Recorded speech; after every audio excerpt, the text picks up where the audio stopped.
30년 이상을 목회하면서 신앙 잡지인 풀핏을 발행한 그 스피노스 조디아티 목사님이 있습니다. 이분이 굉장히 많은 교회들을 리서치하시고, 그리고 어떤 교회가 살아있는 교회고 어떤 교회가 죽어있는 교회인지에 대한 그러한 평가서를 낸 것이 있습니다. 여러분 한번 들어보시죠. 살아있는 교회는 교실과 주차장 등 늘 공간이 부족하다. 그러나 죽어가는 교회에는 공간을 염려할 필요가 없다. 살아있는 교회는 항상 변화를 추구한다. 그러나 죽어가는 교회는 늘 똑같다. 살아있는 교회는 아이들과 소년, 소녀들의 재갈거리는 소리로 늘 시끄럽다. 그러나 죽어가는 교회는 죽은 듯이 조용하다. 살아있는 교회는 늘 일꾼이 부족하다. 그러나 죽어가는 교회는 일꾼을 찾을 필요가 없다. 살아있는 교회는 새 얼굴 이름 알기가 어려워 애를 먹는다. 그러나 죽어가는 교회는 해를 거듭해도 그 사람이 그 사람이다. 살아있는 교회는 선교 사업이 활발하다. 그러나 죽어가는 교회는 교회 안에서만 움직인다. 살아있는 교회는 주는 자로 가득 차 있고, 죽어가는 교회는 티내는 자로 가득 차 있다. 살아있는 교회는 배우고 봉사하기 위해 바쁘고, 죽어가는 교회는 편안하다. 살아있는 교회는 활발히 전도하고, 죽어가는 교회는 점점 굳어가 석회화되고 있다. 이렇게 얘기했어요. 저는 여기에다 하나 더 첨가를 하고 싶은 내용이 있습니다. 살아있는 교회는 늘 감사가 넘쳐나지만 죽어가는 교회에는 늘 불평과 불만이 넘쳐나게 되어져 있다. 이런 생각을 하게 됩니다. 탈무드에 보면은 세상에서 가장 현명한 사람이 어떤 사람이냐? 늘 배움을 추구하는 사람이다 그랬습니다. 그리고 세상에서 가장 강한 사람이 누구인가? 나 자신을 이기는 사람이다 그랬어요. 그런데 세상에서 가장 행복한 사람이 누구냐? 그 사람은 바로 감사하는 사람이라고 이야기합니다. 굉장히 중요한 이야기라고 저는 생각합니다. 여러분, 우리가 세상을 살아가다 보면요, 내가 불행하다고 느끼는 사람들이 매우 많습니다. 그런데 그 사람의 불행한 이유를 들어보면 대부분 내가 돈을 많이 벌지 못해서, 상대적으로 내가 박탈감을 느끼기 때문이죠. 그리고 때로는 내가 사회적으로 출세하지 못해서, 그리고 성공하지 못해서, 때로는 건강하지 못해서 나는 불행하다고 생각합니다. 그런데 그 사람들의 안을 들여다보면 실제적으로 그 사람들 안에 감사가 없기 때문에 불행한 겁니다. 여러분, 그런 견지로 볼 때 여러분들은 지금 행복한 삶을 살아가고 계신지 모르겠어요. 나는 행복한 사람이다 라고 여러분들은 생각하시는지 모르겠어요. 만약에 내가 불행한 사람이다 라고 여러분 생각한다면 여러분 안에 아마도 감사가 사라졌을 가능성이 많습니다. 감사하며 살아갈 때 그 사람은 내 상황이 어떤 상황이라 할지라도 늘 행복감을 느끼고 살아가지만, 만약에 내가 어떤 조건이 다 맞춰져 있다손 치더라도 감사를 잃어버렸다면 우리는 인생 살아가면서 행복감을 느끼며 살 수 없는 것입니다. 이 전광 목사님이란 분이 계신데요, 이분이 감사가 내 인생의 답이다라고 하는 책을 써내셨습니다. 이 책에 보면은 재미있는 일화가 있어서 여러분들께 소개해 드리려고 합니다. 이분이 이제 미국에서 한인 목회를 하시는 안모 목사님의 그 스토리를 저기다 적어 놨는데요. 미국의 노스캐롤라이나 주의 어느 교회로 안모 목사님이 청빙을 받아서 이제 간 겁니다. 근데 거기 가니까 그 교회에는 별명이 왕언니로 통하는 권사님 한 분이 계셨어요. 벌써 좀 왕언니 그러면 좀 느낌이 오죠? 우리 교회는 그 왕언니 같은 분이 없어서 참 감사한데 왕언니가 거기 딱 앉아 있는 거예요. 근데 이 왕언니는요, 그동안에 그 교회의 목사님 3분을 내쫓았습니다. 그 소식을 이 안모 목사님이 듣고 그 교회로 부임해 간 겁니다. 이 새로 부임한 신임 목사님 입장에서 보면은 다른 어떤 분들과 보다도 그 왕언니 권사님하고 관계를 잘 해야만 된다는 것을 상리적으로 알게 되는 것입니다. 그래서 그 왕언니 권사님하고 잘 해보려고 이렇게 목회를 하다가 얼마 지나지 않아서 이 왕언니와 목사님, 새로 부임한 이 목사님과의 트러블이 일어났습니다. 그런데 그 왕언니는 굉장히 뒤끝 장렬하는 그런 권사님이에요. 그래서 목사님 마음이 안 드니까 이제 예배 끝나고 나서 목사님이 이제 악수를 청하면요, 악수 툭 치고 뒤돌아가고, 다른 교인들 그 뒤통수 뒤에 앉아가지고 목사님 째려보고 있고 설교하는데 이러고 있는 거예요. 그래서 이 새로 부임한 안모 목사님이 너무나 마음에 힘든 거예요. 잠을 잘 수도 없고, 그래서 마음속에 내가 그러면은 3일 금식 기도를 한번 해야 되겠다 그 생각하고 3일 금식 기도에 들어간 거죠. 금식 기도를 열심히 하는데 하나님께서 인사이트를 주시는 거예요. 뭐라고 인사이트를 주시냐면 하나님이 그 안모 목사님에게, 야, 너는 왜 일방적으로 그 사람을 미워하기만 하고 감사의 조건을 찾아내지 못하니? 이런 음성이 들리는 거예요. 그래서 이 목사님이 밤에 맞도록 앉아서 그 왕언니 권사님에게 감사할 조건들, 그리고 왕언니 권사님의 장점을 적기 시작한 거예요. 근데 사실 뭐 별로 아는 사이도, 뭐 깊이 있게 사귀어본 사이도 아니었기 때문에 부임한 지 얼마 안 됐으니까 그 왕언니에 대해서 감사의 조건을 찾아서 쓰는 게 하나하나가 참 힘들더라는 거예요. 그래서 새벽에 1~2시까지 써내려갔는데 5시까지를 써냈다는 거예요. 대단하죠? 여러분들도 누구에 대해서 감사할 조건, 그 사람의 장점을 5시까지를 쓰라면요, 그거 쉽지가 않습니다. 근데 5시까지를 쓰고 나니까 이 목사님 마음 안에, 야, 이 양에 쓴 거 100가지를 한번 만들어 보자. 그래서 이 목사님이 그 권사님을 상대로 해서 100가지의 감사의 조건들, 그 권사님의 특징, 그 권사님의 장점들, 감사할 조건들을 100가지를 만들어내서 새벽 꼴딱 세운 거예요. 그래서 그 다시 한번 100가지를 쭉 읽어보니까 이 안모 목사님 생각 안에 그런 생각이 들더라고요. 야, 이 왕언니 권사님도 참 매력적인 분이네. 좋은 게 많은 분인데 왜 내가 이 사람을 이렇게 미워했을까? 원래 그 권사님이 나를 미워하는 줄 알았는데 나도 그 권사님을 미워하고 있구나, 이걸 깨닫게 된 거예요. 그걸 딱 편지봉투 형식으로 써서 새벽에 이 목사님이 그 권사님네 집에 우체통에다가 그걸 집어넣고 온 겁니다. 그래서 한 2~3일이 지나고 난 다음에 주일이 됐습니다.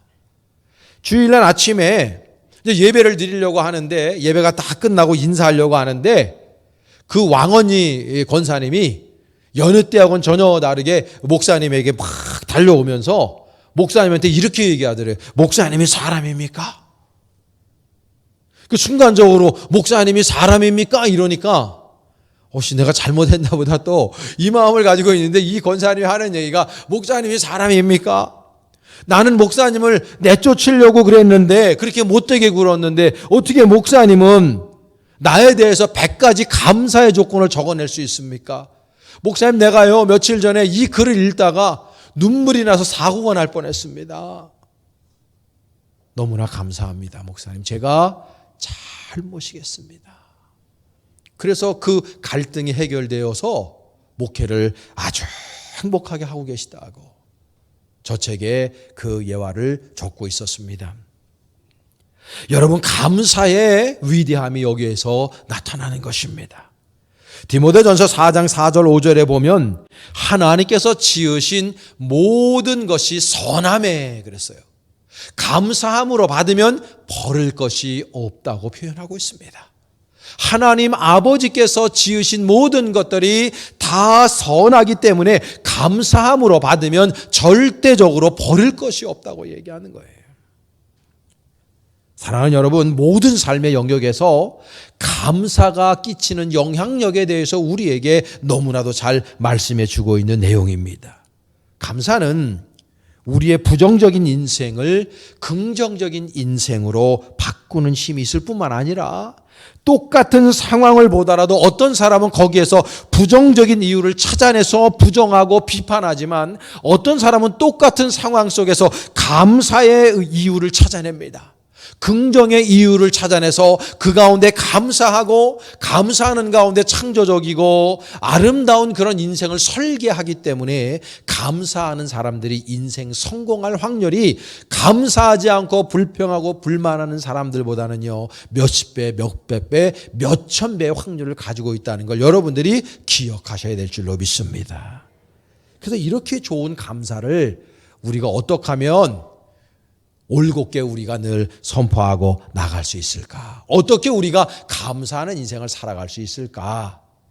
제가 두 가지로 한번 연구해 봤습니다. 첫째는요, 감사를 결단하셔야 될 줄로 믿습니다. 저 따라서 한번 해볼까요? 우리 감사를 결단합시다. 감사를 결단해야 되는 것입니다. 결단해야 되는 거. 내가 의지가 이 안에 들어가 있어야 된다는 거죠.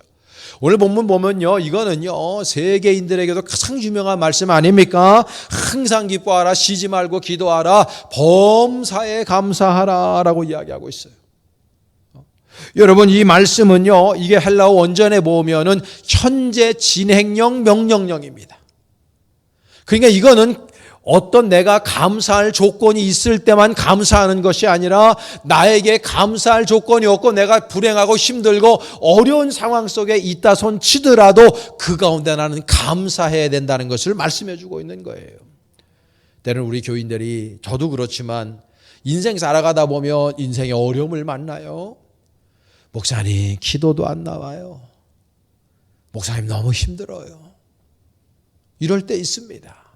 충분히 우리가 이해하지만 그럼에도 불구하고 성경 말씀은 우리에게 정언적 명령형으로 이야기합니다. 항상 기뻐해라, 쉬지 말고 기도해라, 범사에 감사해라.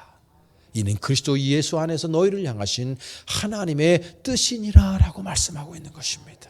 그것이 바로 하나님의 뜻이라는 거예요. 우리가 인생을 살아가면서 어떻게 항상 기쁜 일만 있습니까? 언제나 우리가 항상 행복한 일만 있습니까? 그렇지 않잖아요. 우리 이만큼 살아가다 보면 때로는 슬플 일이 있고 아픈 일이 있고 당황할 일이 있고 어려운 일이 있고 눈물 질 일들이 있어요. 그러나 그럼에도 불구하고 성서는 말합니다. 그럼에도 불구하고 우리로 하여금 항상 기뻐하고 쉬지 말고 기도하고 범사에 감사하라고 말씀하고 있다는 걸 기억해야 됩니다. 그러므로 우리는 의지적으로라도 계속해서 감사하기를 결단해야 될 줄로 믿습니다. 결단해야 되는 것이죠. 여러분, 인생이요 불평하고 불만한다고 그래서 올곧게 바뀌는 것이 아닙니다.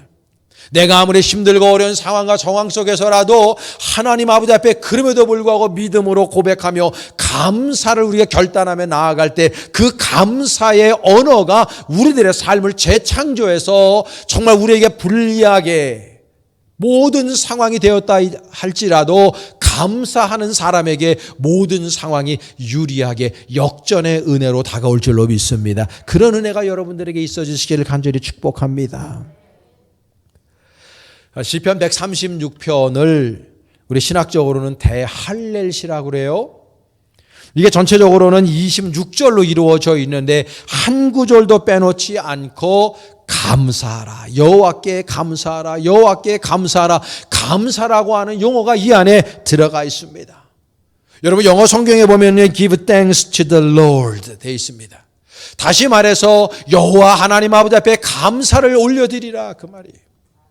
이 말 안에는요, 내 상황과 정황이 내 삶의 자리가 힘들고 어려워도 여호와 하나님 아버지 앞에 감사를 올려드려야 한다고 이야기하고 있는 것입니다. 여러분, 다윗의 시죠. 1절에 보면요, 여호와께 감사하라, 그는 선하시며 그 인자하심이 영원하미로다.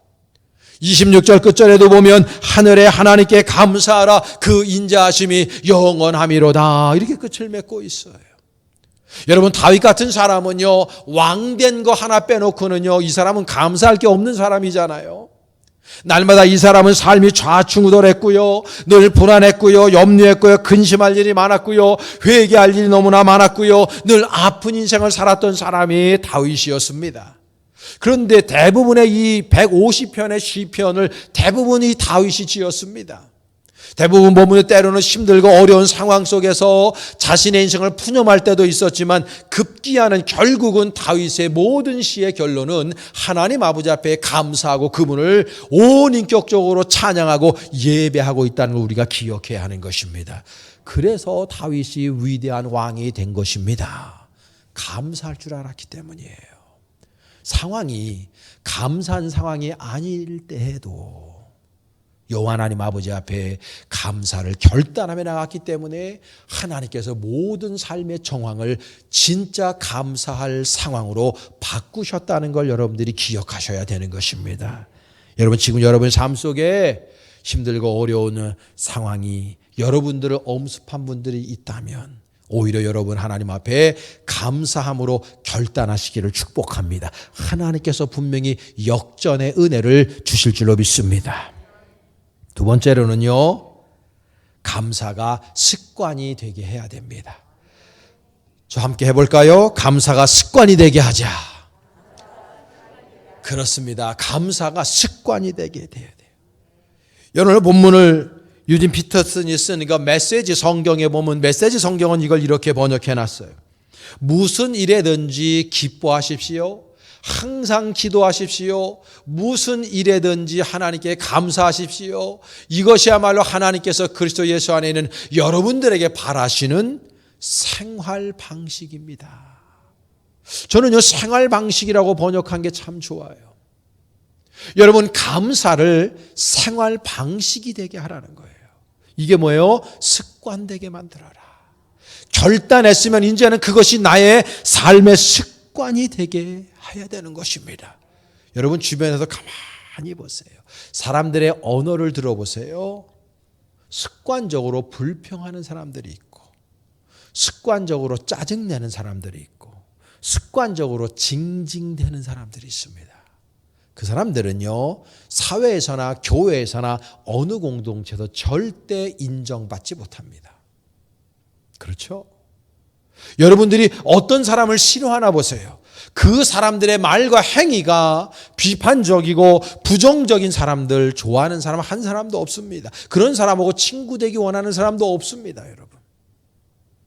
여러분 어떤 사람들이 성공합니까? 어떤 사람들이 리더입니까? 어떤 사람들이 세상을 아름답고 귀하게 바꿔나가고 이끌어갑니까? 틀림없습니다. 성공한 사람들의 대부분의 특징은요 그 사람들 입술에서 긍정의 언어를 토해내고 감사의 언어를 토해내는 사람들이요 반드시 성공하게 되어져 있고 주변에 있는 사람들에게 칭찬 듣게 되어져 있고 주변에 있는 사람들의 리더가 되어져 있는 걸 우리는요 얼마든지 바라볼 수가 있는 것입니다.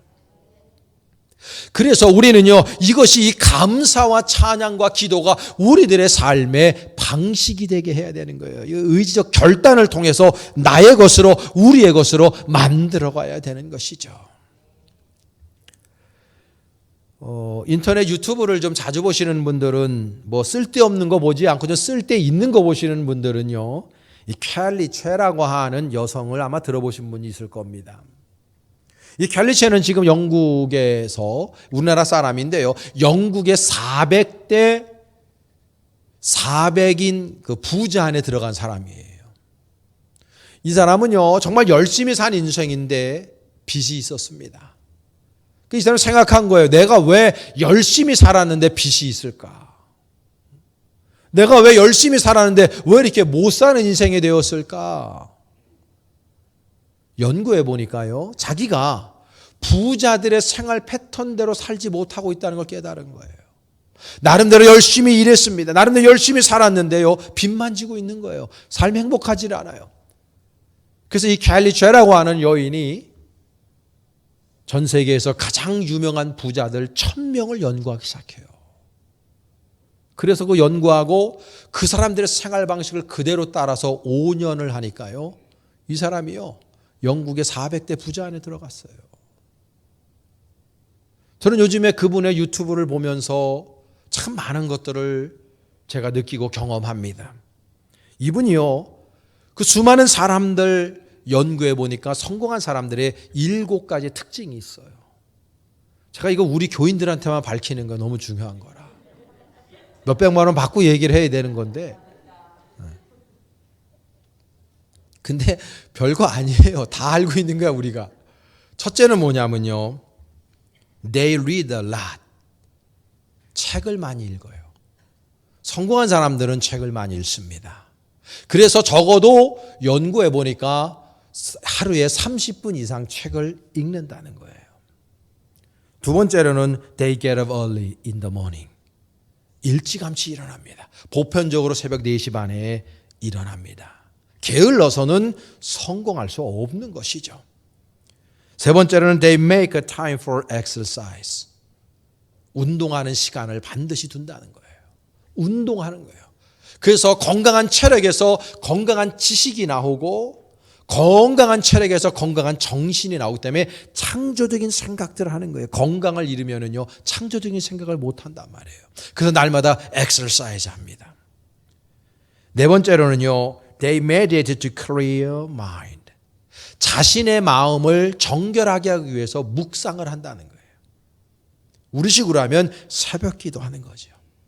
새벽에 일찍 일어나서 하나님 앞에 예배 드리고 새벽을 깨우고 내 마음을 정결하게 하기 위해 묵상을 하는 거예요.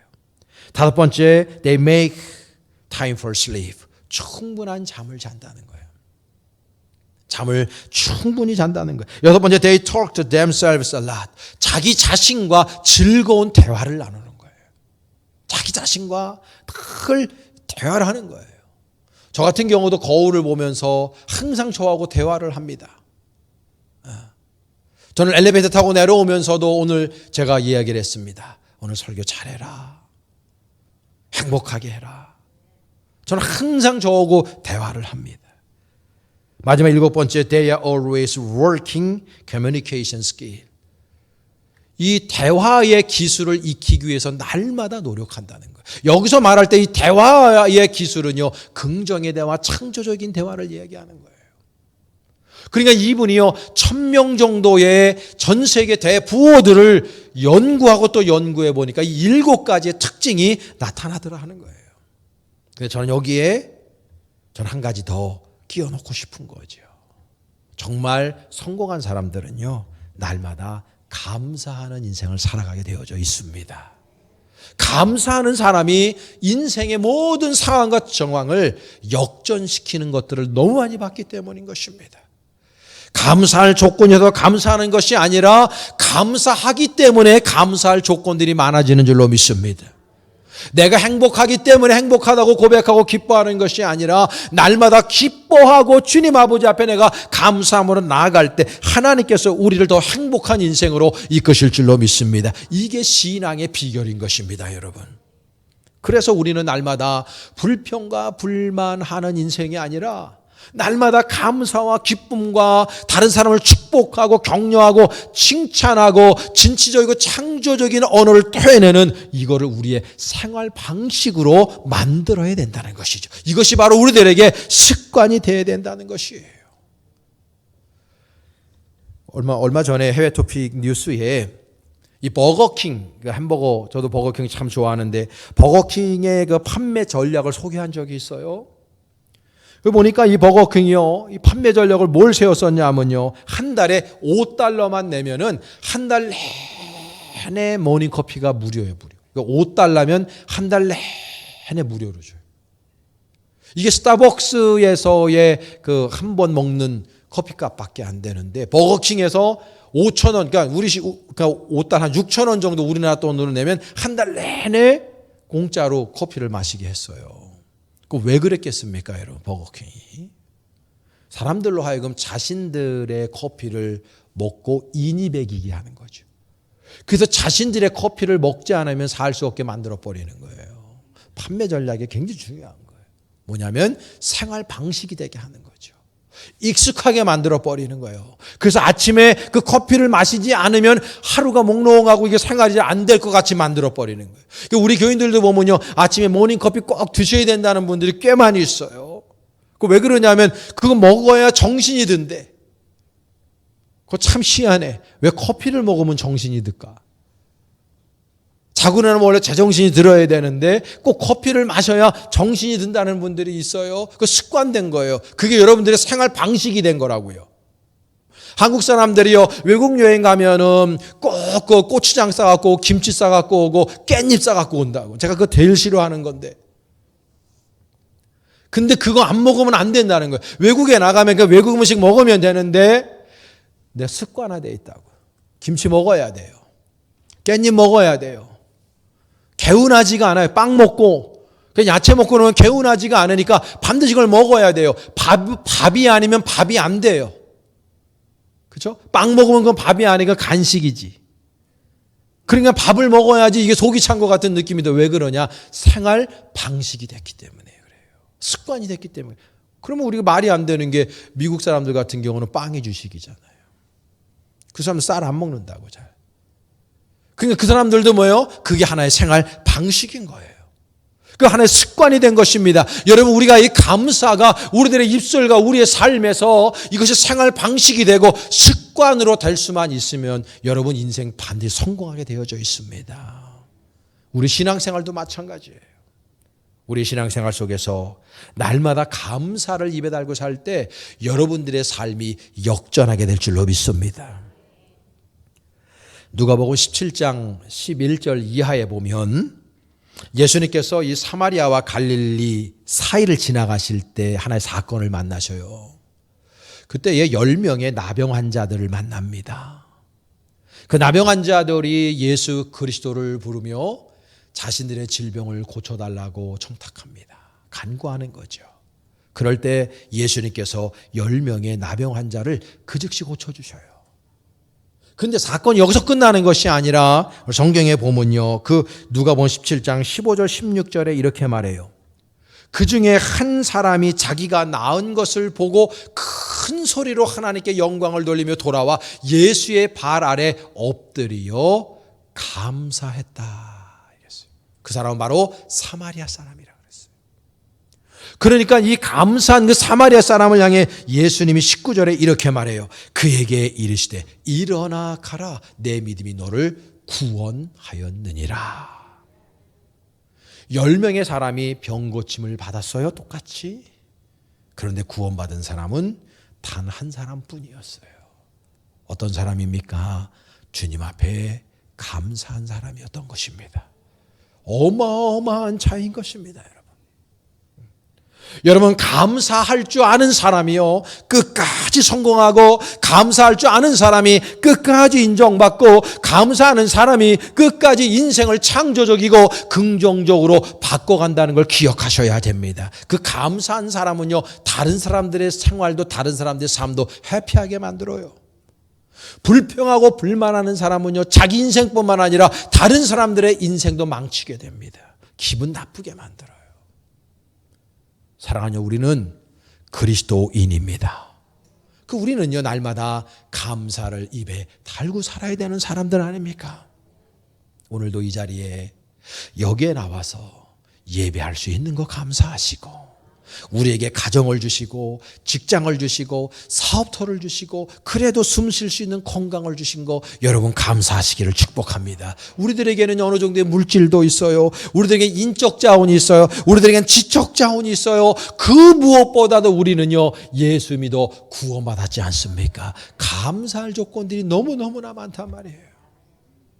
없는 것 가지고 불평하며 불만하는 인생이 아니라 여러분, 한 일생을 살아가는 우리들 행복하게 살아야 되잖아요.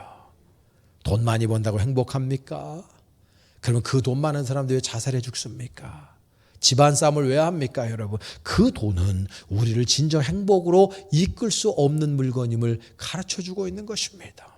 정말 우리들의 인생을 가장 행복하게 살기 위해서는요, 우리 안에 감사가 회복되어지고, 감사가 결단되어지고, 감사가 내 생활 방식이 되게 만들 때, 그때서야 비로소 저와 여러분들의 인생은 진정한 성공한 인생이요, 감사한 인생이요, 멋진 인생이요, 행복한 인생이 될 수 있다는 걸 기억하시고, 감사의 조건들을 찾으셔서 그 감사를 여러분들의 생활 방식으로 만들어 나갈 수 있기를 주님의 이름으로 간절히 축복합니다.